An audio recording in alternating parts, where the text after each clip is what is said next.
Hello students, how are you.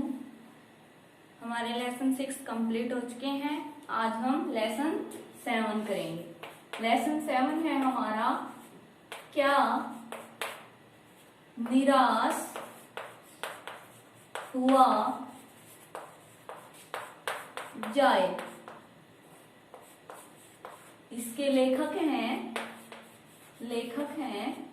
Hazari Prasad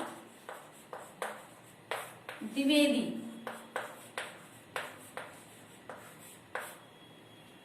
क्या निराश हुआ जाए, लेखक कौन है? हजारी प्रसाद द्विवेदी। अब हम अपना लेसन पढ़ना स्टार्ट करेंगे। मेरा मन कभी कभी बैठ जाता है समाचार पत्रों में ठगी, डकैती, चोरी, तस्करी और भ्रष्टाचार के समाचार भरे रहते हैं।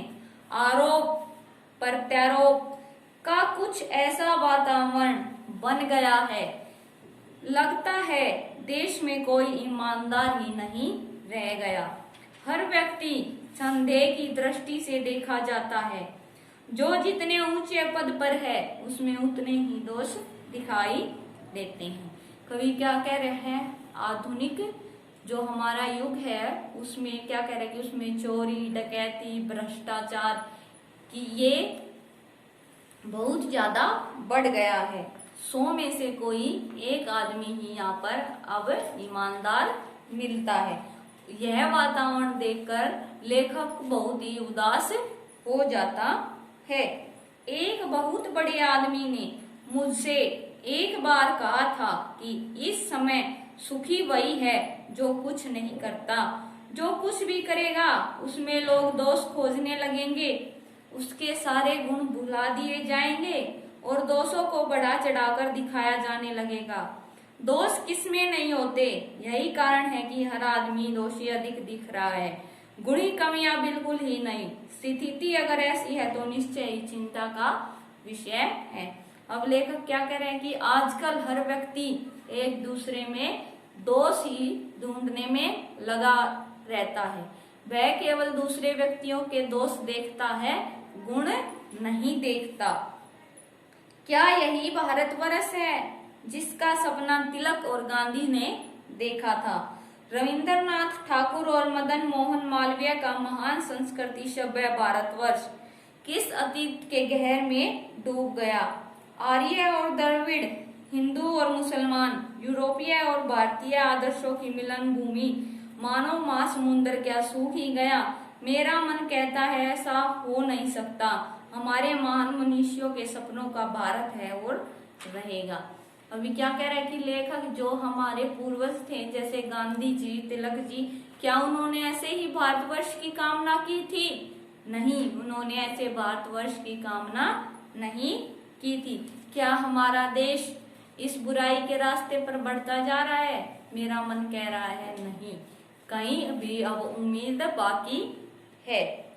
यह सही है कि इन दिनों कुछ ऐसा माहौल है कि ईमानदारी से मेहनत करके जीविका चलाने वाले भोले भाले श्रमजीव पिस रहे हैं। झूठ तथा फरेब का कारोबार करने वाले फल फूल रहे हैं। ईमानदारी को मूर्खता का पर्याप्त समझा जाने लगा है। सच्चाई केवल भीरू और बेबस लोगों के हिस्से पड़ी है। ऐसी स्थिति में जीवन के महान मूल्यों के बारे में लोगों की आस्था हिलने लगी। अब क्या कह रहे हैं कि आजकल जो ईमानदारी से काम करते हैं वे निरंतर गरीब होते जा रहे हैं और जो झूठ और फरेब से काम करते हैं वे फल फूल रहे हैं, अर्थात उनका कारोबार आगे बढ़ता जा रहा है। क्या यही सच है कि हमारा देश ऐसे भ्रष्टाचार के माहौल में घिर गया है?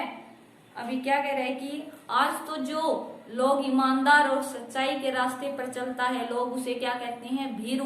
भीरू यानी के डरपोक, बेबस यानी ये लाचार, बेबस और लाचार कहते हैं। भारतवर्ष ने कभी भी भौतिक वस्तुओं के संग्रह को बहुत अधिक महत्व नहीं दिया है। उसकी दृष्टि से मनुष्य के भीतर जो मान महान आंतरिक गुण स्थिर भाव से बैठा हुआ है, वही चरम और परम है। लोभ, मोह, काम, क्रोध आदि विचार मनुष्य में स्वाभाविक रूप से विद्यमान रहते हैं, पर उन्हें प्रधान शक्ति मान लेना और अपने मन तथा बुद्धि को उन्हीं के इशारे पर छोड़ देना बहुत बुरा आचरण है। भारतवर्ष ने कभी भी उन्हें उचित नहीं समझा और उन्हें सदा संयम के बंधन में बांधकर रखने का प्रयत्न किया, परंतु भूख की उपेक्षा नहीं की जा सकती, बीमार के लिए दवा की उपेक्षा नहीं की जा सकती, गुमराह को ठीक रास्ते पर ले जाने के उपायों की उपेक्षा नहीं की जा सकती। अब ये क्या कह रहे हैं कि जो हमारा मन है आजकल वो किसकी जकड़ में है? लोभ, क्रोध, मोह, माया। वह हमारी बुद्धि को हर लेते हैं और हमें गलत रास्ते पर ले जाते हैं, अर्थात हमें इनका त्याग करना चाहिए। हुआ यह कि इस देश के कोटि कोटि दरिद्र जनों की हीन अवस्था को दूर करने के लिए ऐसे अनेक कायदे कानून बनाए गए जो कृषि, उद्योग, वाणिज्य, शिक्षा और स्वास्थ्य की को अधिक उन्नत और सुचारू बनाने के लक्ष्य से प्रेरित हैं, परंतु जिन लोगों को इन कार्यों में लगना है उनका मन सब समय पवित्र नहीं होता। प्राय वे ही लक्ष्य को भूल जाते हैं और अपनी सुख सुविधा की ओर ज्यादा ध्यान देते हैं। भारतवर्ष सदा कानून को धर्म के रूप में देखता आ रहा है। आज एकाएक कानून और धर्म में अंतर कर दिया गया है। धर्म को धोखा नहीं दिया जा सकता, कानून को दिया जा सकता है। यही कारण है कि जो लोग धर्म भीरू हैं वे कानून की त्रुटियों से लाभ उठाने में संकोच नहीं करते। अभी क्या कह रहे हैं लेखक? कानून व्यवस्था के बारे में कह रहा है कि आजकल लोगों ने कानून व्यवस्था को भी मजाक बनाकर रखा हुआ है। इस बात के पर्याप्त प्रमाण खोजे जा सकते हैं कि समाज के ऊपरी वर्ग में चाहे जो भी होता रहा हो, भीतर भारतवर्ष अब भी यह अनुभव कर रहा है कि धर्म कानून से बड़ी चीज है। अब भी सेवा, ईमानदारी, सच्चाई और आध्यात्मिकता के मूल्य बने हुए हैं। वे दब अवश्य गए हैं लेकिन नष्ट नहीं हुए।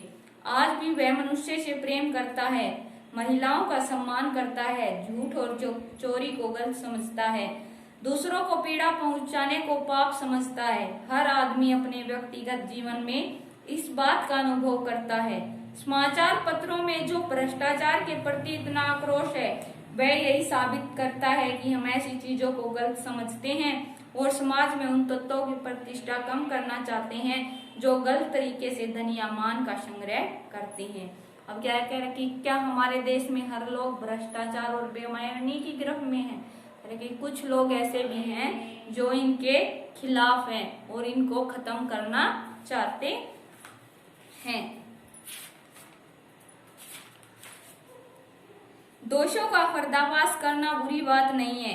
बुराई यह मालूम होती है कि किसी के आचरण के गलत पक्ष को उद्घाटित करके उसमें रस लिया जाता है और दोषोद्घाटन को एक कर्तव्य मान लिया जाता है। बुराई में रस लेना बुरी बात है, अच्छाई में उतना ही रस लेना, उजागर न करना और भी बुरी बात है। सैकड़ों घटनाएं ऐसी होती हैं जिन्हें उजागर करने से लोक चित्त में अच्छाई के प्रति अच्छी भावना जगती है। अब क्या करें? किसी के दोषों का पर्दाफाश करना बुरी बात नहीं है, अर्थात अगर किसी व्यक्ति में दोष है तो उसको उजागर करके उनको सुधारने की कोशिश करनी चाहिए। आगे का लेसन हम बाद में पढ़ेंगे क्योंकि ये ज्यादा लंबा है। आपके लिए काम है आपको ये लेसन रीड करना है और इसके जो ये शब्दार्थ हैं ये आपको राइट करने हैं और लर्न करने हैं। एक बार मैं इनको पढ़ा देती हूँ। धर्म भीरू जिसे धर्म छूटने का भय हो। क्या होता है धर्म भीरू? जिसे धर्म छूटने का भय हो। पर्दाफाश करना, भेद खोलना, दोष प्रकट करना, उजागर प्रकट करना। गंतव्य वह स्थान जहाँ किसी को जाना हो। गंतव्य क्या होता है? वह स्थान जहाँ किसी को जाना हो, पहुंचना हो। ढाढ़स, दिलासा, धीरज। ये शब्दार्थ आपको राइट करने हैं, लर्न करने हैं और जहाँ तक ये 2 पेज का लेसन मैंने पढ़ाया है ये आप सभी को पढ़ना है। ठीक है।